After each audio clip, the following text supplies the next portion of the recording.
22 ফেব্রুয়ারি রাজধানীর মোহাম্মদপুরের ময়ূর ভিলার গলিতে চায়ের দোকানে বসেছিল জুলাই গণঅভ্যুত্থানের সমন্বয়ক ইব্রাহিম খলিল। এ সময় সিএনজিতে করে বোরকা ও পাঞ্জাবি পরে 3 থেকে 4 জন এসে এলোপাথারি কুপিয়ে পালিয়ে যায়। এর একদিন আগে পাশের রাস্তায় স্থানীয় রাসেল ও মামুনকে কুপিয়ে জখম করে দুর্বৃত্তরা। হাতের কোপ নিয়ে জীবন বাঁচাতে দৌড়ে পালান তারা। মাস্ক পরা ছিল, হাতে এখানে দিছে, মানে সুইতে কোপ দিছে, কোপ দেওয়ার পরে রক্ত বেরিয়েছে। দৌড় দিয়ে এইখানেই না, হোন্ডার কতটি লোক ছিল, ওনারা মেডিকেল নিয়ে গেছে। আতঙ্কের কি কারণে রেগুলার হইতেই থাকে।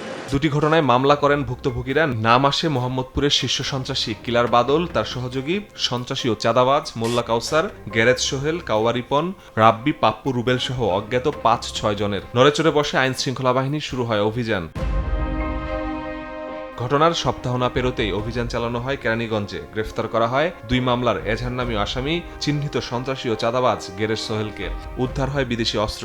আর পটুয়াখালী থেকে গ্রেফতার করা হয় কিলার বাদলের আরেক সহযোগী মোল্লা কাউসার। গ্রেফতার হয় কাওয়া রিপন ও পাপ্পু নামে আরো 2 আসামি। মোহাম্মদপুর 3 রাস্তা কেন্দ্রিক ফুটপাতের চাঁদাবাজি এবং আধিপত্য বিস্তারকে কেন্দ্র করে হত্যা চেষ্টা, কুপিয়ে জখম করার একটা ঘটনা ঘটে। আমরা কেরানীগঞ্জের একটি বাড়ি থেকে বিদেশি পিস্তল সহ আমরা গ্রেপ্তার করি এবং র্যাব বাদী হয়ে অস্ত্র আইনে গ্যারেজ সোহেলকে আসামি করে আমরা মামলা দায়ের করি। উভয় মামলার 1 নম্বর আসামি তাকে পটুয়াখালী র্যাব 8-এর সহযোগিতায় আমরা তাকে গ্রেপ্তার করি এবং এই মোল্লা কাউসারের বিরুদ্ধে বৈষম্য বিরোধী মামলার, হত্যা মামলার সে 58 নম্বর আসামি। মোহাম্মদপুর থানার একটি মামলা, 58 নম্বর আসামি।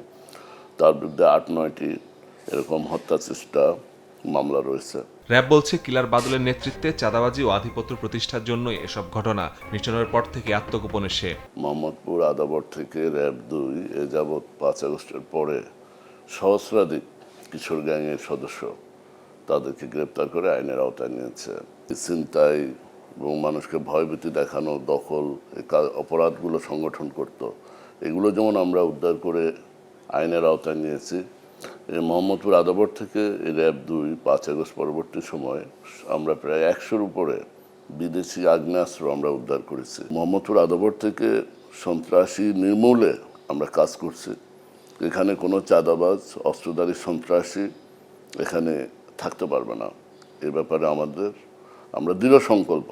আধিপত্য বিস্তার ও চাঁদাবাজির সঙ্গে আন্ডারওয়ার্ল্ডের কোনো সম্পৃক্ততা আছে কিনা খতিয়ে দেখছে আইন শৃঙ্খলা বাহিনী। মাসুদুর রহমান, সময় সংবাদ, ঢাকা।